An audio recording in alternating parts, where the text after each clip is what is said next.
अग्रणी सामाजिक अनुष्ठान श्री जगन्नाथ चैरिटेबल ट्रस्ट प्रथम वार्षिक उत्सव आयोजित। ईस्ट कोस्ट रेलवे इंस्टीट्यूट प्रेक्षालय आयोजित एक वर्णाढ्य कार्यक्रम में बहु विशिष्ट व्यक्ति अतिथि रूपे मंच मंडन करथिले। राज्यर पाखापाखि 20 रु अधिक जिल्लारू विभिन्न सामाजिक संगठन कर्मकर्ता कार्यक्रम में जोग देथिले। श्री जगन्नाथ चैरिटेबल ट्रस्ट सभापति देवाशीष साहू अध्यक्षतार आयोजित प्रतिभा सम्मान कार्यक्रम में 200 रु अधिक सामाजिक कर्मी को संबर्धित करा। कार्यक्रम में बहु डिजिटल मीडिया प्रतिनिधि एवं रेनबो डिजिटल मुख्य संपादिका वर्षा दास को मध्य संबोधित करथिले अतिथि। सुनंतु कार्यक्रम को आसिथिबा किछि निमंत्रित अतिथि प्रतिक्रिया। मानव सेवा ही माधव सेवा, मानव सेवा ही माधव सेवा मंत्र अभिमंत्रित हुई श्री जगन्नाथ चैरिटेबल ट्रस्ट आज तार प्रथम वार्षिक सेवा महोत्सव पालन करिछि। समग्र ओडिशा रु विभिन्न सामाजिक अनुष्ठान एवं सामाजिक कर्मी माने आज आसी एकत्रित होइचंती। आसंतु पचारि बुझिबा आम सहित अछंती जने सामाजिक अनुष्ठान कर्मी आम साथी रे परिवार रो भाई आपन को रेनबो डिजिटल तरफ स्वागत।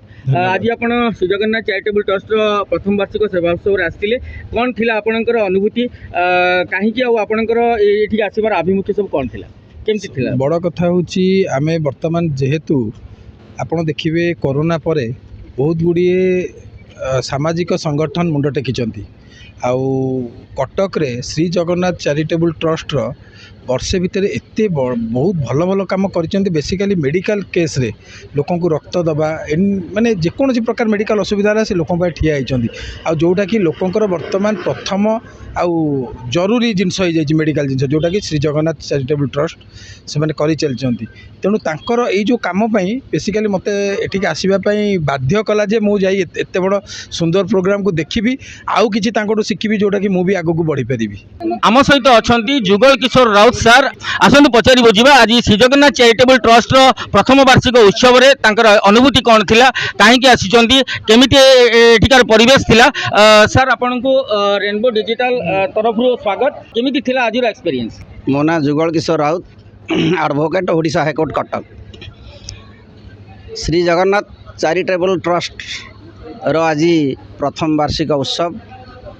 ए उत्सव रे आज मु योगदान करथियारो निजको गौरवान्वित करुछि एवं आगामी दिन रे ये ट्रस्ट दीर्घायु हे रहू एवं जीवित हे रहू।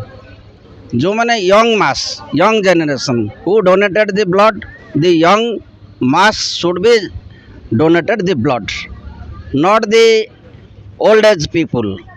रक्तदान महत्वपूर्ण, प्रथम तार लक्ष्य थिला रक्तदान महत्वपूर्ण नंबर 1।